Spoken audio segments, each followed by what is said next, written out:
nitiere gima nadwa lero pod we ng'ada mo nitiere gima adwa lero kae wach miwinjo ma sani jo Kenya wuoye sana ni process mar bunge ok nyal chungi kapod dhi mbele gini nowuok e kes mar Martin Wambora mane governor ma Embu nitiere siche mane embe no fight impeachment to kano fight impeachment nembe no dhi e court no dhi e doho mo dhi e high court mo dhi e court of appeal ma Supreme Court ema no dhi ogolo chik ni seche mag nitiere gik machalo mag impeachment gi doho okonego be nang'owa ni chungo e bunge mondo kik wuoye gik makamagi kata mana senate lakini circumstances pogore emomiyo wan kaka okinde wawacho ni nitiere jurisprudence and it changes from time to time kawuono inyalo dhi gi case emomiyo wacho ni samoro inyalo dhi gi case mar election petition mana kaka no yieri e kaka ng'ama chielo be no yier e constituency machielo tidhi yudo ka achiel court do dhi yego to machielo do dhi tamore nikech circumstances pogore e case ka case kaka koro ma saming'iyo impeachment mar governor iyudo ka onge process mar public participation onge chieng' moro amora mani winjo ni kitimo impeachment mar governor noluong ji kamoro ni ji dhi timo public participation onge chieng' moro amora mitimo impeachment mar governor mani winjo kokuongo ter motion ni ei bunge kato bunge otimo resolution ni otere senate kore kotemne trial koro gigi opogore emomiyo process mar golo deputy president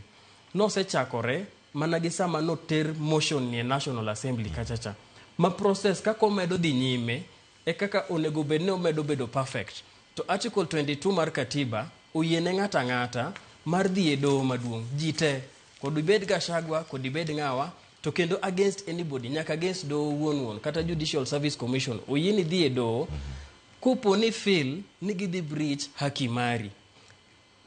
kata kapok gi breach iseneno mi sense ni gini kaka odhini jogi dhi breach haki mara oyieni mondo dhiyo mondo prevent that breach kore magi esechigi ka Gachagua dhi e doho to dhini gima notimore mondo resolution ni koro chope senate ka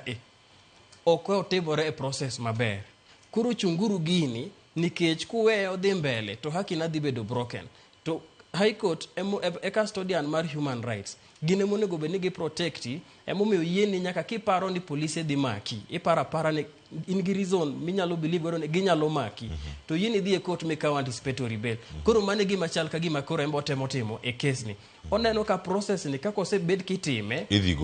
gole to idhi gole e yo moro ma ok kare nikech resolution ni kaka no yude nikech nitiere gik mang'eny mwa fault godo resolution no emomiyo ineno ka Gachagua nyalo dhi achiel kuomgi onego bed ni en gi right to fair hearing mar article 47 right to fair hearing wacho ni ande ka ng'ato accuse to golo accusation ne kosegolo accusation ne tiwinji gima imbe in godo against accusations go to kosewinji kore kigolo determination ting'eni gima notimore National Assembly nen ni ande ng'acha no move motion ne ka ose move motion ne to National Assembly members madhigo kura magene judges ka okungo debate ka gise debate kore kuwuoyo kasto gigo kura